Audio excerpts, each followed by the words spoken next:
Assalamu alaikum, everybody. It is me. I'm back with more to waffle about. I just want to obviously start off with a disclaimer, as always. I'm not a Muslim scholar. I'm not a psychologist, and nor am I a perfect Muslim. I just want to talk about my reflections about life lessons, what life has taught me, and what I see. And I'm just somebody that also does research. Today, I wanted to talk about a verse from the Quran that Allah has said, "Indeed, with hardship comes ease." I feel like we are very quick to follow life's patterns and think that nothing is going to work out, and we stick with those patterns. I'm going to start off with an example. I feel like a lot of people can relate with this. Whenever I have a good day, I always think, oh, tomorrow will be a bad day because today was too good. Good follows bad, and then bad follows good, and then good follows bad. That's the kind of pattern that I follow now. And I've been doing this for years. I remember I was at a cousin's wedding a few years ago, and I literally said to my cousin, I said, girl, I'm going to have a terrible time after this because I'm having so much fun. And she said, I know life feels like that and you kind of have to go through it. And that has stuck with me since, because I feel like that was the day I realized that I'm following this pattern, but I didn't really do anything about it. I just affirmed it in my head. Today is good, tomorrow will be bad. Things are too good to be true. You know that saying. I call myself this positive person, but am I actually positive? Am I really being positive? I don't think so. So the verse is, indeed, with hardship comes ease. That might seem like ease comes after hardship, but no. Look at it carefully. With hardship comes ease. Allah is saying that the two coexist. Allah is saying that the two are woven together. They're not two separate things. They're not opposites. They work together. And I know that seems quite hard to believe because you've actually felt some ease after a while. You've gone through something so tragic and then it gets easier. So you've recognized that as a pattern of life, but that's not the case. Now, it's very easy for you to believe that it only comes after a hardship, because when we go through problems, you're so focused on the problem that you forget what you're actually given. Now, I know that sounds cliche, but it's true. Now, let's take a celebrity. Why is it that, say, a said celebrity resorts to drugs and alcohol, although they have pretty much everything? They have the money to do whatever they want, go whatever they like. I'm sure we're stuck in our 9-to-5s wanting to go out there and explore the world, and they can do that. But you don't know that they're actually struggling behind closed doors and that they're resorting to drugs and alcohol to feel something. And the same also goes for individuals with, let's say, they have the career, they have the house, they have the car, they have the family, they're always smiling, and you think, wow, this person is so lucky. It's always me that doesn't get that. It's always me that can't have that lifestyle. You don't know the amount of struggles they're facing behind closed doors. And I feel like if you were to know the amount of struggles, it would be easier for you to understand that not everything is what it seems. When you go through something, you're so focused on the hardship that you actually forget that ease exists somewhere at some point during the hardship. There is ease. Allah is giving you ease, but you're so fixated on the problem, and it's human nature. I feel like when I go through a problem, the only thing I can think about is the problem. I don't think about, again, I know this sounds cliche, but I don't think about the roof on top of my head. I don't think about the food that I'm blessed to eat. I just think, oh my God, this problem, it's consuming me. And what half the time the problem is something stupid. Sometimes the problem is I didn't get a seat on a train. If you're from London, you can know how annoying that problem is. But this is what it feels like. Now, I want you to bear that in mind. The two coexist. Ease and hardship work together. Sometimes you just might not see it.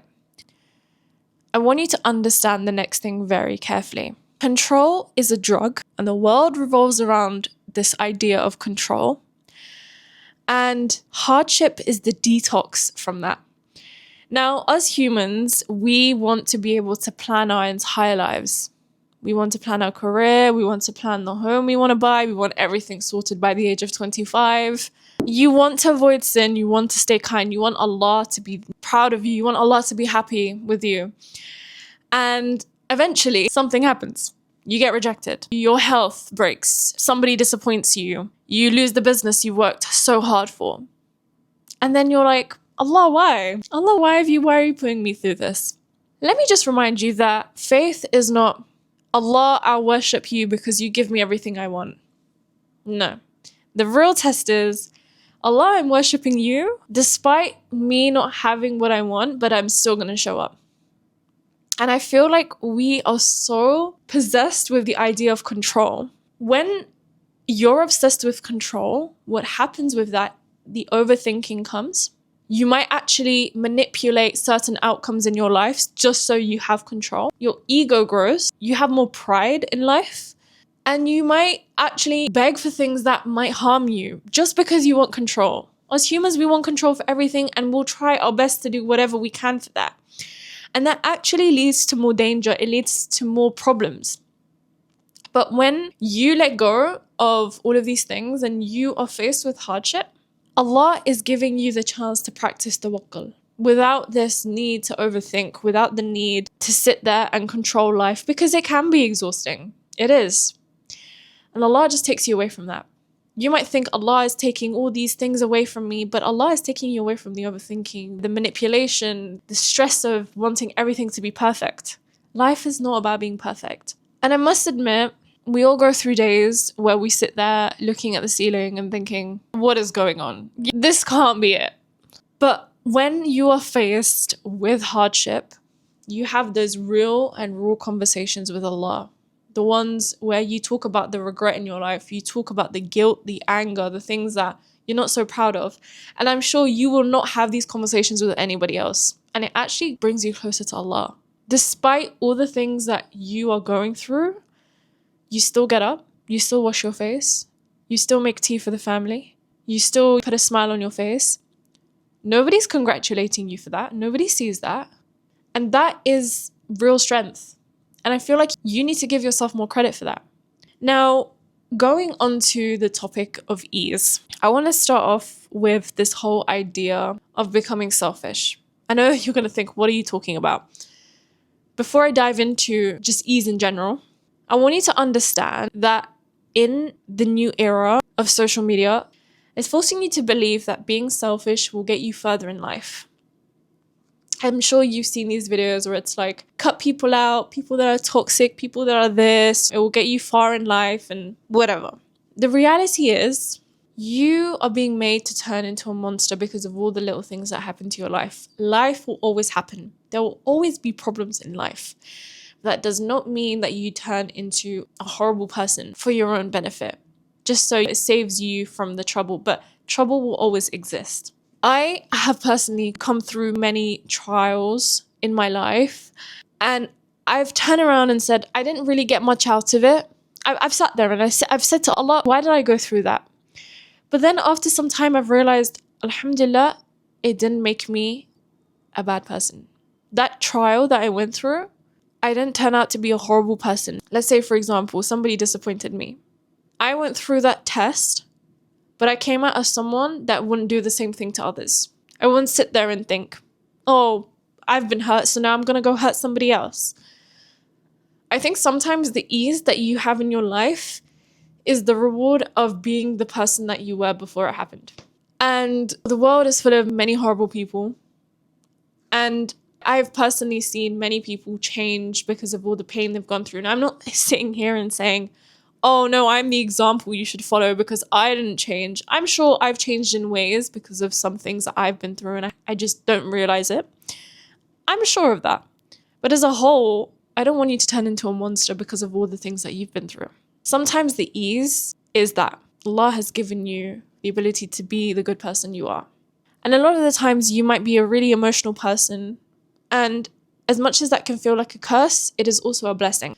You might hate the feelings of sadness and grief and whatever you're going through, like a loss or a rejection or disappointment, but you equally have the ability to feel all the good things in life, to feel the goodness in life, to feel the appreciation when it comes to all the small things. And that in itself is an ease. Now, another thing is that you are a collection of stories. They say what doesn't kill you makes you stronger. You are somebody that has gone through so much. You're still here. You're still experiencing life, but you have many stories to prove that. Now, whenever I have gone through something, it feels so isolating.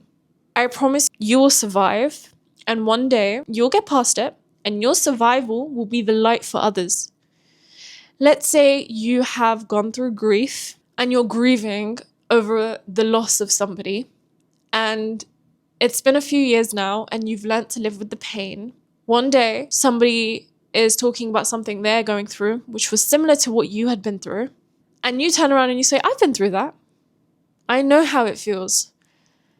And the receiving end, so the person on the receiving end, they feel this comfort. Their eyes light up. Wait, you've been through that? And I promise you, your survival and your story could one day help somebody. It might not be now, it might not be in a month's time, it might be in a few years' time. But your story is the light and the hope for somebody else. That, look, I'm living proof that I've survived. And maybe your survival story is the ease for somebody else. We all go through pretty much similar things, but in different forms. And last but not least, sometimes you just won't see the ease. Sometimes you won't know what the ease is. And the ease is protection.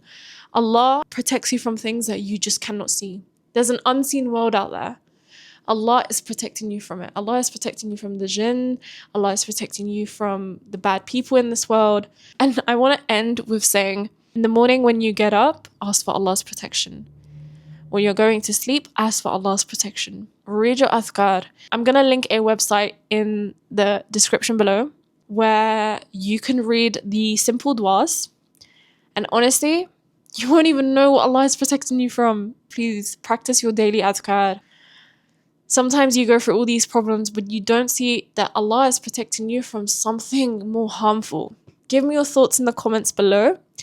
I just want to say to all the people that are subscribing, all the people that are returning to watch my videos, thank you so much. And if you're new, I hope that I have inspired you somehow and whatever I've said has resonated with you and stays with you. May Allah protect you. May Allah keep you happy. May Allah grant you immense wealth, immense health. And may Allah give you the courage to find ease in every hardship.